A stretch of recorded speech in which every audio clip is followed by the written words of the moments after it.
Halo bosku semuanya, Assalamualaikum warahmatullahi wabarakatuh. Dan jumpa lagi sama kami tim Karisma Kencana. Dan sekarang kita mau bahas laptop tipis, powerful, plus ada VGA discrete-nya. By the way, dapur Pak Prosesor ini bro, dia pakai AMD Ryzen 7 8000 series yang sudah punya AMD Ryzen AI.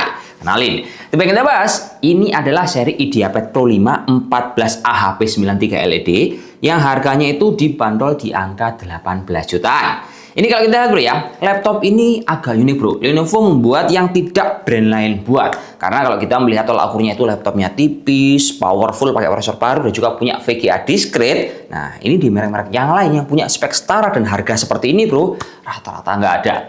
Mungkin kalau teman-teman melihat dari prosesor seri 8845HS, ini akan banyak kita jumpai di varian laptop gaming. Nah, kalian bisa lihat dari data yang kita simpul kayak gini bro ya, rata-rata di semua merek, entah punya si Asus, punya si MSI, HP, ataupun Acer, mereka pada mengeluarkan seri gamingnya bukannya tipis, powerful seperti ini.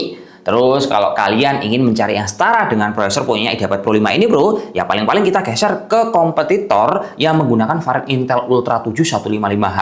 Dan ini pun misalnya kita cari di harga 18 jutaan, rata-rata mereka itu di merek-merek yang lain tadi tidak memiliki VGA discrete. Nah, dari data seperti ini, kita juga bisa menyimpulkan bahwa laptop tipis yang powerful ada VGA-nya itu agak jarang sekarang bro ya, kecuali di tipe tertentu. Nah, si Lenovo ini dia punya dua, ada tipe Lenovo Yoga 7 Pro, ada juga tipe IdeaPad Pro 5. Kedua buah laptop itu beda, yang satu udah kita bahas, dia fitur unggulannya layarnya touchscreen. Lah kalau ini dia nggak touchscreen, tapi punya resolusi lebih tinggi dan dapur potnya dia sama-sama pakai Ryzen 7 8845S. Jadi misal ini kita mau cari dengan tolak ukur laptop tipis, powerful, terus punya VGA discrete, di merek lain itu agak susah bro, apalagi dengan prosesor yang baru seperti ini.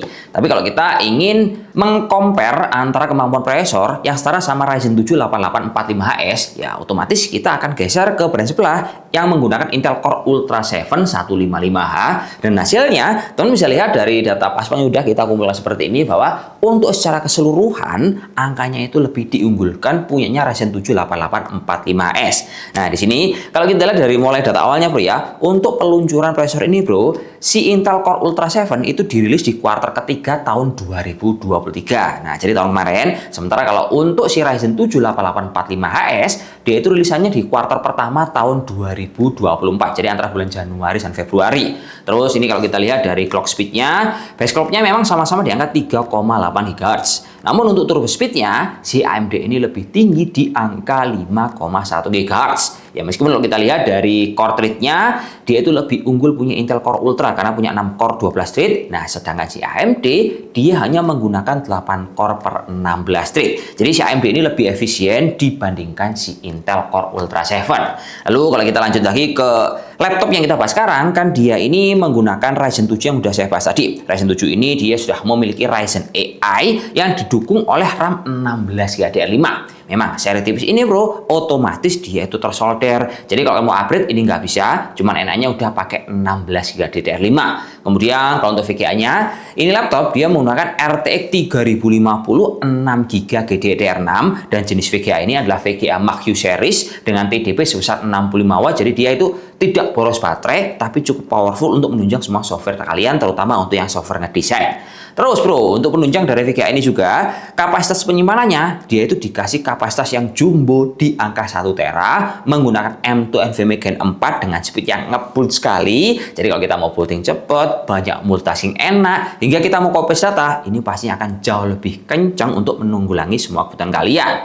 Lalu untuk Windows-nya, laptop ini sudah dibekali Windows plus Office 2021 dan juga layar yang cakep di mata kalian bro. Ini dia layarnya pakai panel OLED, resolusi di angka 2,8K, kecerdasan di angka 400 nit, dan juga akurasinya ini cakep bro untuk kebutuhan desain. Dia punya DCI P3 100%, sRGB 100%, plus untuk kebutuhan gaming, refresh-nya lumayan bro di angka 120 Hz. Lanjut lagi, kita agak geser ke bagian atas. Ini laptop dibekali sama kamera yang resolusinya bening bro. Dia pakai resolusi 1080p 30fps, ada privacy shutter, plus kamera ini bro, dia bisa berfungsi ganda untuk sistem security kita. Jadi kita bisa login pakai kamera ini karena di dalamnya dia punya TOF sensor. Lanjut lagi kita geser ke bagian bawah. Untuk feel pengetikan, ya nggak usah ditanya bro. Lenovo pasti nyaman, kenyal, tactile, shortcutnya mudah dimengerti, tombol power terpisah, dan ada juga backlight yang bisa kalian sesuaikan dengan cahaya ketika kalian ngetik.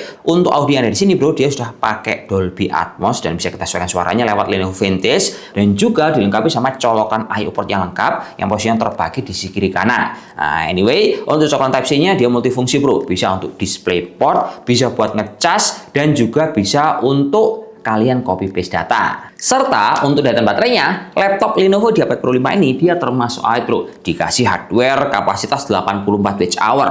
Kalau kita panjar untuk nonton YouTube, dia bisa bertahan di angka 3,5 jam. Namun kalau teman-teman gunain laptop ini untuk sekedar ngetik, kalian browsing, nah dia bisa lebih lama bro. Dia bisa bertahan di angka 5-6 jam, tentunya dengan settingan best power efficiency. Nah, di dalam satu settingan yang ada di software Lenovo Vintage, nanti kita juga bisa mengoptimalkan performanya terutama VGA. Nah, di sini kita bisa GPU overclocking bro. Nah, kalian yang penting pertama-tama harus nyolokin sama charger. Kalau nggak dicasarin nggak bisa, karena butuh tegangan ekstra, jadi wajib banget buat dicas. Terus setelah dicas, kita tinggal nyalain bro. Nah, di sini teman-teman bisa meningkatkan performa VGA yang otomatis ini akan membuat kebutuhan teman-teman yang berat-berat, misalkan kalian untuk cari hiburan bermain game ataupun render, nanti akan membuat skornya itu semakin bagus dan juga lebih cepat ketika buat render. Lanjut lagi, kalau kita lihat dari segi suhu yang dihasilkan oleh semua komponen tadi, laptop ini kan dia punya dual fan, dual buah exhaust, dan untuk lubang intake pengambilan udara dinginnya dia berasal dari bawah dan juga sela-sela keyboard sini bro.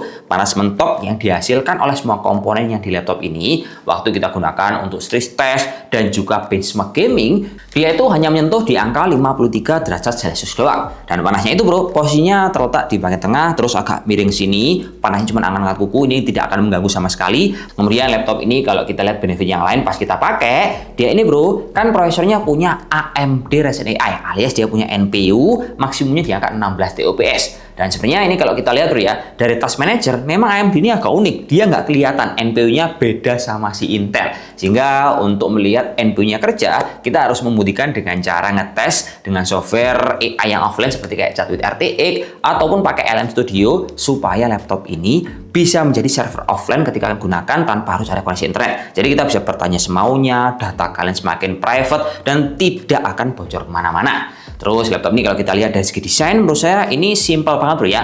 Modelnya masih mengusung desain yang seperti sebelumnya. Dia itu modelnya cakep, tipis tapi kelihatan kayak apa bro ya, kayak solid gitu. Dia memiliki bobot di angka 1,4 kg dan kalau kalian buka bisa pakai satu tangan, bisa layarnya lurus sampai 180 derajat. Sama laptop ini bro, dia itu memiliki standar sertifikasi military grade 810H dan juga garansi resmi selama 3 tahun plus ADP.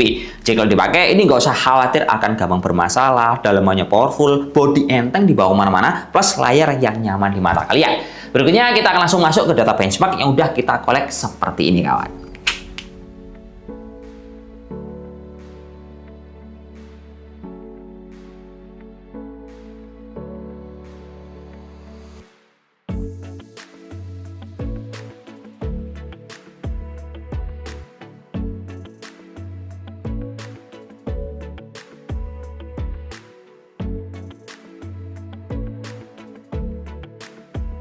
Nah, jadi kesimpulannya gini bro ya, kalau kita melihat dari segmennya udah saya katakan mulai awal bahwa kita butuh laptop yang tipis, kita butuh laptop ngebut dan juga ada VGA discrete dengan prosesor terbaru, ya ini adalah salah satu laptop yang menurut saya kompetitor itu nggak main di segmen sekarang bro. Mereka lebih mengutamakan laptop yang powerful di laptop gaming ketimbang laptop tipis seperti ini. Padahal kalau saya melihat peminat di pasaran, orang-orang yang cari laptop tipis, enak dibawa kemana-mana dan juga mengutamakan performance, ini mereka sangat banyak loh bro.